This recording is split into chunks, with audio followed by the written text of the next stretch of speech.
Welcome back. My name is Chris, and in this video, we're going to be taking a look at some common implementation pitfalls you can run into, as well as some tips for best navigating the implementation cycle. Now, I'm assuming if you're watching this video, you have seen my other videos, specifically where I give recommendations on how to purchase NetSuite, as well as how to best choose your implementation team. But if you haven't seen them, two tips I really want to say: make sure when you're buying NetSuite that you don't overbuy it and you're not purchasing a bunch of modules that you're not going to need. And then secondly, when you're choosing your implementation team, it's important to make sure that you go with a team that has industry experience in your industry, or really in something that fits your exact needs. And not just that the company's done that, but you're going to have someone on your implementation team who has successfully done a similar type of implementation. Those are very important points to make sure that you have up front. And then additional point I want to just really lay out is a lot of the things I'm going to be saying in this video probably are going to be similar to what you'll hear from the implementation team. I'm not trying to make life easier for the implementation team. So the points that I'm bringing up here, although while in some cases they might match what the implementation team is saying, I'm really giving it to you for the sake of your implementation being successful and really having the least pitfalls and pain as possible. Now, before we actually get into the tips, I really want to lay out what are some of the warnings or admonitions I can give regarding diving into a NetSuite implementation. And really, the first and most important thing that I can say is a NetSuite implementation is hard. Under no circumstances is it simple or easy or a fast cycle. It can be very tedious. It can require an amazing amount of work. And really, one of the number one reasons for failure that I've seen with clients is the fact that the client themselves are underestimating the amount of work that they're going to need to put in and the time and effort required from them to make their NetSuite implementation successful.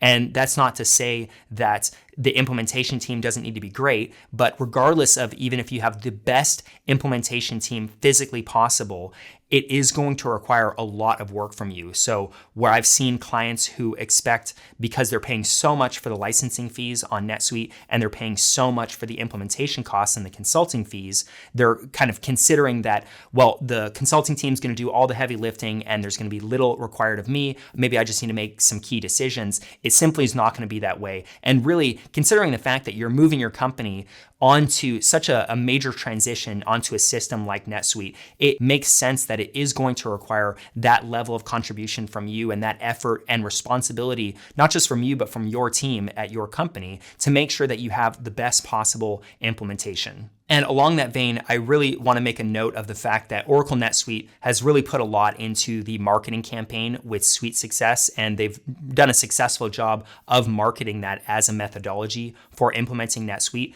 But the reality is the expectations that are set with Suite Success are simply not realistic. They tend to say that the implementations can be 3 months or maybe 6 months, and in the vast majority of cases, that's simply not possible, nor is it sensible to make such a rushed approach at transitioning over to NetSuite. So please don't believe the hype. Suite Success can definitely give misleading representations of what the implementation cycle is going to be like. And if you're not familiar with Suite Success, the very summarized version is that it's a sort of out-of-the-box approach where, let's say if you're in retail, even if you're a simple company, they're going to give you this sort of out-of-the-box version of NetSuite that you're going to take, you're going to implement it very rapidly, no customizations, and you're going to be able to roll with NetSuite.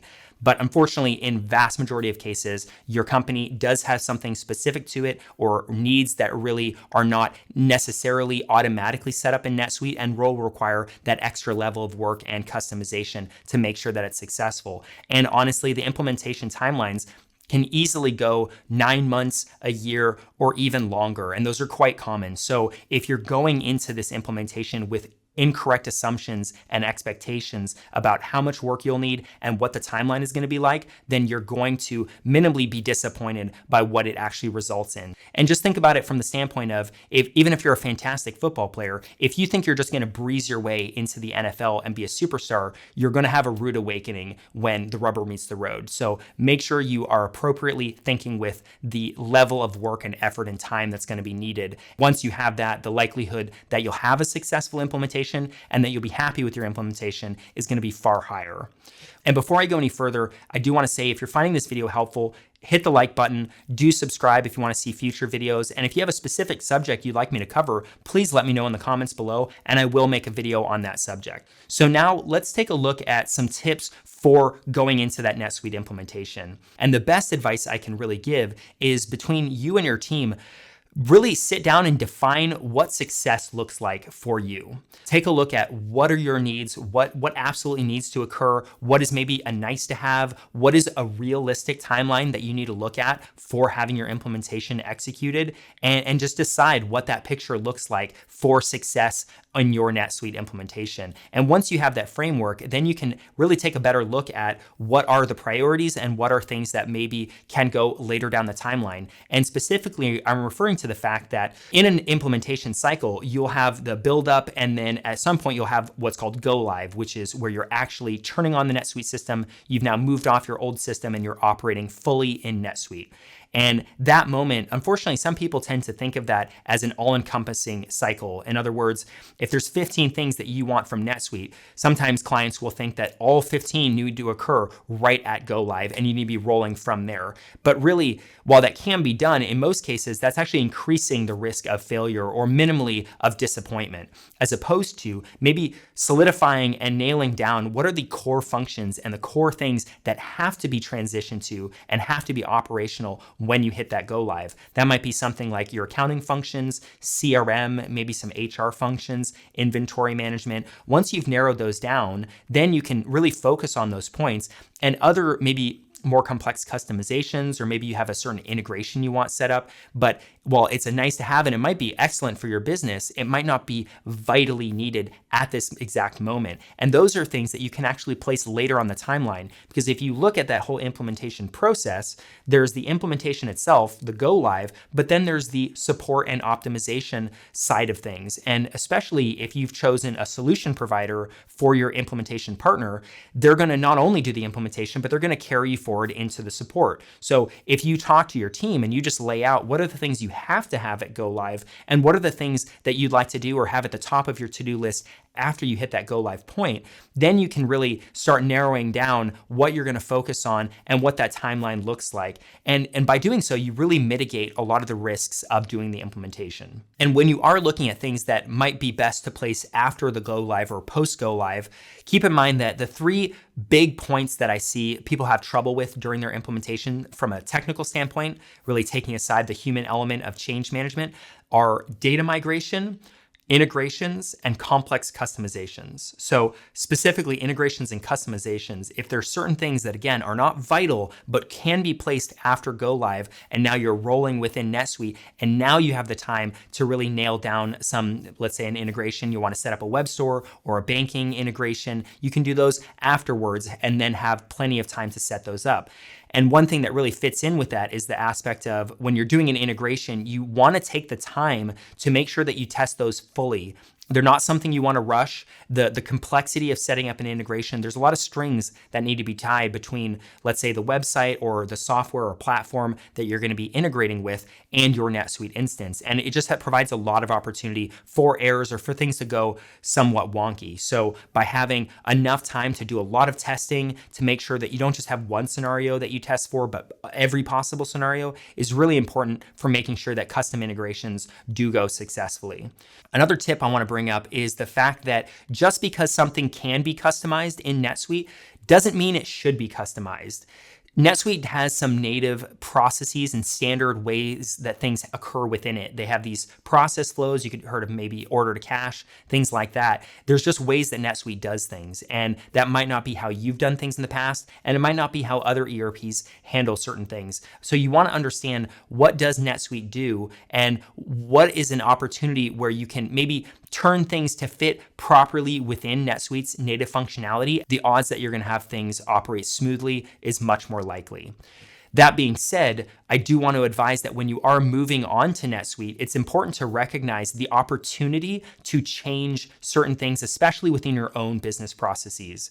This doesn't happen with all clients, but I've certainly seen it where clients have a certain way that they've always done something, whether that's in their accounting or in certain aspects of their core business functions.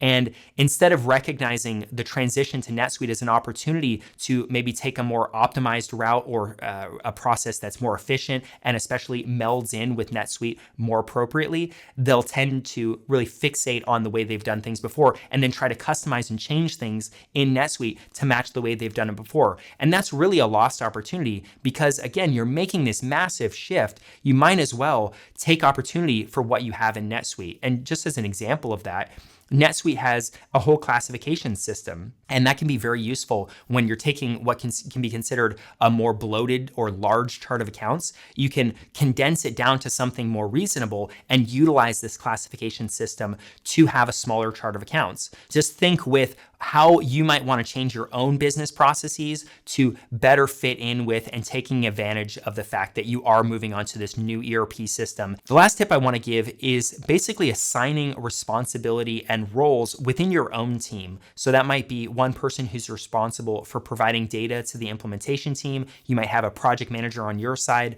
Really assigning out those roles, make sure people are aware of them, and hold them accountable for their responsibilities. And to summarize, I don't want to make it seem like NetSuite implementations are all doom and gloom. NetSuite is a fantastic product. It really brings a lot to the table, and the odds that if you can have a successful NetSuite implementation, that you're going to grow and expand as a company with this ERP is very high. You just need to make sure you're approaching it with the correct estimation of effort. And if you can think with that, you're greatly increasing your chances of success. So I do wish you the best of luck on it. If you found this video helpful, be sure to hit that like button. Again, subscribe if you want to check out future videos, and let me know in the comments section. Just give me any kind of feedback. I really like to know what you guys find helpful, what you'd like to see other videos on. And with that, I'll see you in the next video.